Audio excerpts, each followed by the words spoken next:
Hi, I'm Dan from Technolicious doing a guest review for Geekanoids.co.uk and their YouTube channel at youtube.com/Geekanoids. Today I'm doing a review of something called the LMP Bluetooth Keypad, which, as you'll see in a few moments' time, could be on your desk very soon because I have found it fantastically useful.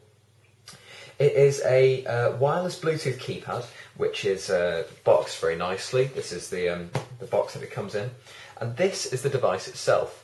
Now, it's a wireless Bluetooth keypad, which doesn't sound particularly interesting, but if you are a Mac user or you use the Apple wireless keyboard like I do, I've used one every day for a good few years now, just because I really like the feel of the chiclet keyboard. I know that some Windows users disagree with that. They like a bit more press or a larger key or whatever. I personally really enjoy using this keyboard. However, one of the big drawbacks on the wireless models is that it is missing that the Numpad.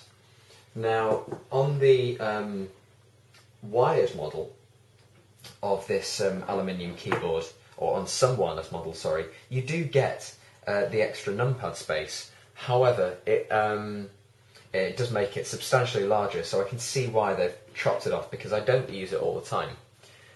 That said, there are a few applications, whether I'm working in a spreadsheet or, more particularly for me, in Sibelius, which is a music notation app where you use each one of these keys refers to a note value. So I really did start to find myself missing having a Numpad, so this has come in really useful. Now, it's got a full 28 keys, and it matches the design of the aluminium wireless keyboard reasonably well. I say reasonably for a reason, because it's not a perfect match. As you can see here on the Apple keyboard, we've got a very slim design that's perfectly even. On the underside of this one, there's definitely more substance to it, as you can see there. We've got that white plastic lump.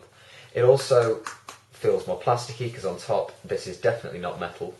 That said, it's a reasonably good quality plastic, so not too much to moan about. And I will say that the keys do match the feel of the Apple wireless keyboard quite well. Now, another interesting thing about this is that it comes with this mounting bracket. Now, this is just a piece of plastic that is shaped to fit one end on the LMP wireless keypad and the other end on your existing Apple wireless keyboard. Now, I could see the use for this in that it does make it much more of an all-in-one design, and on camera I'm sure this looks quite good. On the desk, it doesn't quite match up as much as I'd like to because of rounded edges and such like. The plastic doesn't quite match to there, and it does make the whole thing quite large, as well as feeling a bit unstable if you wanted to hold it from one end. In fact, I don't even think you could. So I haven't been using the bracket, but it has come in quite useful just as a standalone. I leave it sat underneath my iMac there, and then when I need it, it's there and on the drawer. This interesting bit here, I couldn't work out what this was for quite some time until I put the bracket on and I realised that this power button actually pushes it out there. I don't know if you can see that. And that's enough to turn the keyboard on so that you don't lose that button once you've got it strapped on, so that's quite useful. Underneath, it takes two AA batteries, and there is a connection button there for syncing it with Bluetooth.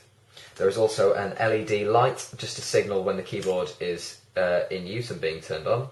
It's got all the functions that you'd expect on a wireless keyboard. That said, the arrows still don't feel in the right place if it were a full-size keyboard. Despite all that, like I say, it has come in very useful, and you can pick one of these up yourself for around the £40 mark at the cheapest. Now, I think that, if you are someone that's looking for something that really matches your desk, looks the part, then this is a very good match, because it's built very well, comes in a really nice box, and works with my Mac straight away. I just connected it via Bluetooth like I would with this keyboard, and it's fine. Just one other downside that I did realise. The older generations of these Apple wireless keyboards take up 3 AA batteries. This takes up 2, that means that, 5 AA batteries for your keyboard setup, to me, is a little excessive. But other than that, I would say that, considering I would sent this to review, I've really, really enjoyed using it, and think it's fantastic. If you were to buy it yourself, then yeah, I still think that if you're someone that really misses having that keypad, then it would come in very useful. So this has been Dan from Technolicious doing a review of the LMP Bluetooth Keypad. This video review is sponsored by BMI Solutions, the largest reseller of document scanners within the UK, with a price promise guarantee.